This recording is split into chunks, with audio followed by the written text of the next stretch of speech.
Now, so now what is this great principle? When people are together at all times, whether it's the relationship between oneself and Allah subhanahu wa ta'ala, as the ayah says after that, وَاتَّقُوا اللَّهِ, fear Allah.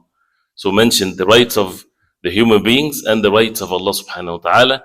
That is basically the rights of the human beings are not separable from the rights of Allah, because it's the rights of Allah. Because Allah subhanahu wa ta'ala is the one that commanded us to help one another in matters of righteousness and taqwa. And righteousness, again, is very comprehensive. In the entire deen of Allah subhanahu wa ta'ala, as Allah subhanahu wa ta'ala mentioned that in the Quran, matters of aqidah, matters of belief, actions done by the heart, physical actions, pillars of Islam, manners and dealing with one another. This is all comes under the meaning of al-birr and righteousness. And the taqwa of Allah subhanahu wa ta'ala is to be dutiful to Allah subhanahu wa ta'ala, and one includes the other, and it includes also the fear of Allah subhanahu wa ta'ala and implementing all the details of the birr and matters of righteousness. So then I would quote what he says here, which is, again, this is the principle that we want to make sure that we memorize it, inshallah ta'ala, which he says, كن مع الحق بلا خلق ومع الخلق بلا نفس. That's it. Before we translate it, he says, وَمَنْ لَمْ يَكُنْ كَذَلِكَ. Whoever is not upon these simple words that I said, لَمْ يَزَلْ فِي تَخْبِيط. Al-Qayyim says, he will continue to be, takhbit is when you hit something and comes back, he's always confused, his affairs is not upright, he's always not upon what needs to be done. He's not upon righteousness and taqwa in the proper way. He's going to continue to go back and forth. في تخبيط ولم يزل أمره فرطا. And his affairs will always furuta. Al-furut is when you have a necklace of pearls and you cut it. What happens? It falls away. So this is his affairs is going to be like this. He would never have his affairs together. Always loose. Always losing many of the great virtues and things like this. And this statement, we didn't talk about it yet, and to get you excited, inshallah ta'ala, is the objective of what comes afterwards in what he's going to talk about, the lub or the core of the book. So what is it then? Kun ma'al haqq bila khalq. This is the first part. Be with the haqq, be with the truth, bila khalq, without creation, without the creation of Allah. That means we're talking about the nafs. It's not complicated. Be with the truth, be with the haqq.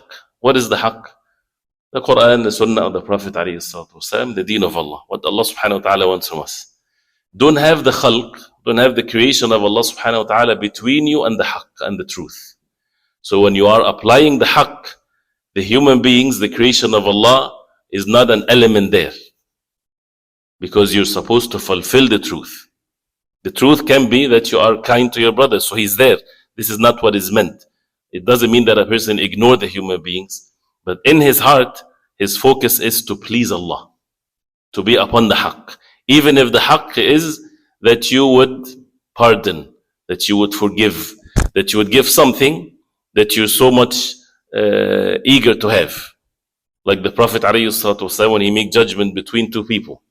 Or the two companions, one was asking for his own right, he gave someone a loan, and it's time for him to pay the loan back, but he's not giving it. So their voices was raised in when the Prophet ﷺ was in his home, arguing he wants his money. So the Prophet ﷺ, when he saw this, he commanded the Sahabi, radiallahu anh, the one that has the right, to take half of it, to forgive half. And the Sahabi, sam'an wa ta'a, he listened and he obeyed. No arguments anymore. So this is something that is against himself. This is the Prophet ﷺ ordering. So the matter is finished. He does not look at the creation of Allah. This first part of the statement, you are with the most loved ones. They want you, they will be pleased with you if you commit a sin or if you don't go for the salah. Right? What do? Kun ma'al haqq. Be with the truth. The Prophet ﷺ, كان يكون في مهنة أهله. He will be with his family doing what when a man would do in his household, helping them, being a father, being a husband.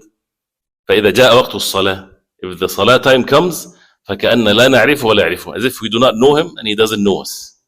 The haqq, the truth is that he has to go to the salah. So that's it. He goes to the salah. He's busy with what Allah subhanahu wa ta'ala commanded him to do.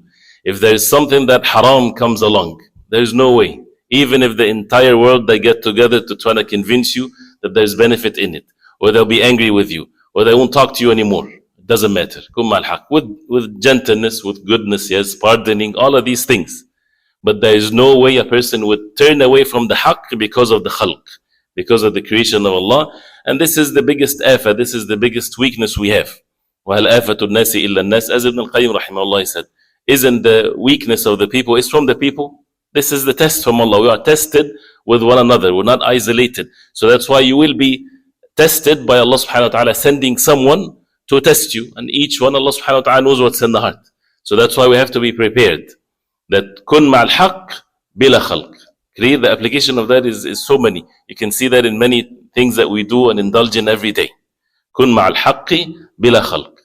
Then the second one, wa ma'al khalqi bila nafs. Wa ma'al khalq, that means be with the khalq, with the people, bila nafs, without your own self.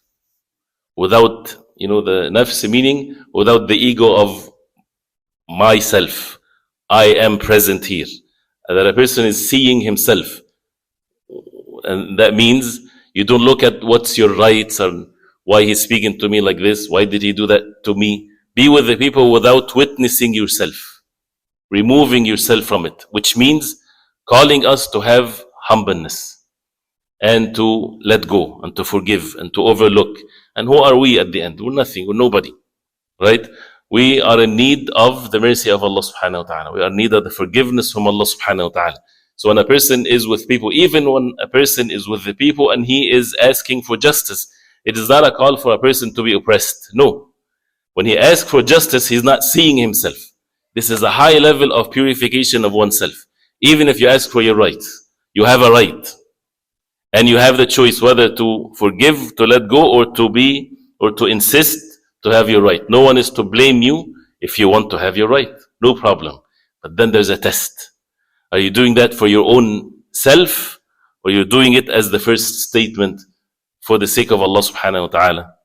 So to overcome the weakness of oneself, that even if a person gets a benefit, he's not seeing himself. He's not doing this because he's arrogant.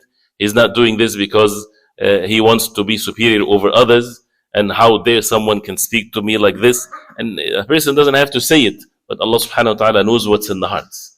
Or someone that I'm of status, I have knowledge, or I have this, or I have that, right? Why people are speaking to me like this, or race, or color of the skin, you can name it how human beings have all kinds of sicknesses and diseases. So this great statement, وَمَعَ الْخَلْقِ بِلَا نَفْسِ, this is something that can make the person steadfast upon the deen of Allah subhanahu wa ta'ala when it comes to the relationship with others.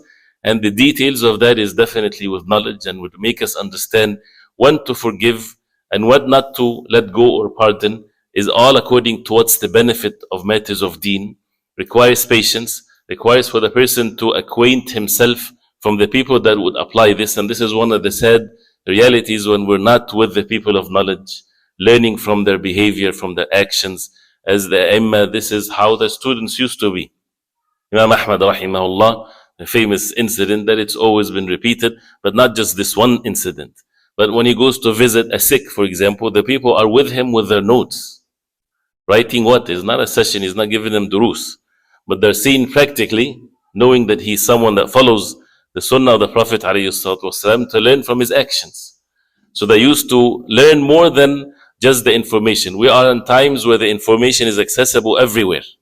But where is the practical example where we need to watch and see the people of righteousness, the people of knowledge, and how they conduct themselves? And that's why there's major differences between someone learns from the book versus someone that goes and sits and humble himself to learn from the people of knowledge. And as we read in the matters of the books of the adab, even though it's in theory, but it does not only mention the relationship between the student and the alim or the teacher, right?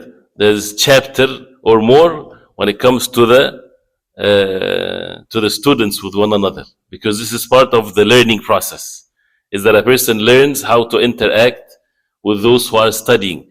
And that's why the books of adab, the books of akhlaq, they talk about the different levels of dealing with people.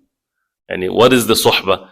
You deal with your mother in a different way than you would treat your father, different than your son, than your brother, than your brother for the sake of Allah, than your teacher, then and so on. Each one, and a person should anzilu nasa manazilahum. We should put people in their position that it ought to be their position. So, and this is how a person would learn and excel himself. Otherwise, things will continue to be confusing. And it's all deen. And the amazing thing is that you would find in the deen of Islam miraculous evidences and text and knowledge. It is really miraculous because it governs the life of the Muslim in every aspect, even if it's against your desire. Even in the subject that people don't like to hear all the time, dealing with the rulers, you are commanded to be obedient to them in ma'roof, not in sins, in ma'roof. They are zalimin, even if they are zalimin, even if they're oppressors, even if they're oppressors. Even if they openly commit sins, even if they openly commit sins. You're still ordered by the Prophet ﷺ and also in the Quran to be obedient in ma'roof. And you are commanded not to forbid their evil openly. This is deen. And even very clear steps that are given in the hadith of the Prophet ﷺ, how to forbid the evil. You forbid the evil, yes. But you don't forbid the evil about the ruler openly. Not because of the ruler is a holy person. This is a duty of the deen. And that's why you'd find major amount of Muslims today, they follow the ways of those who, the Khawarij and the like of this. I'm not saying most of the Muslims are Khawarij, no. The ways of how things are. Everybody protesting against everybody. And look at what this country doing this openly. These rulers are this and this and this. And you say, I'm not a part of that country to say this, but you have an effect. You are in the same world and people get affected. And this can cause bloodshed and things like this. And this is not a call of being weak. This is deen. It's not about benefits. It's not about being safe. It's about being upon the deen of Allah subhanahu wa ta'ala, even if it's against your desire, even if it's against what you feel. Because this is the commands of Allah subhanahu wa ta'ala. I'm not sure why did I get into this subject, but going back again, as if you didn't hear it. So the point here is, كن مع الحق بلا خلق ومع الخلق بلا نفس. Be with the haqq, without the creation of Allah. That means you're following the truth, and with the people, without one's ego and one's presence and one's this and that. And hopefully, inshallah ta'ala, this is the foundation that would lead to what is going to be mentioned later, inshallah ta'ala. So we ask Allah subhanahu wa ta'ala to make us benefit from what we heard. Wa sallallahu wa sallam wa baraka ala Muhammad wa sahbihi wa sallam.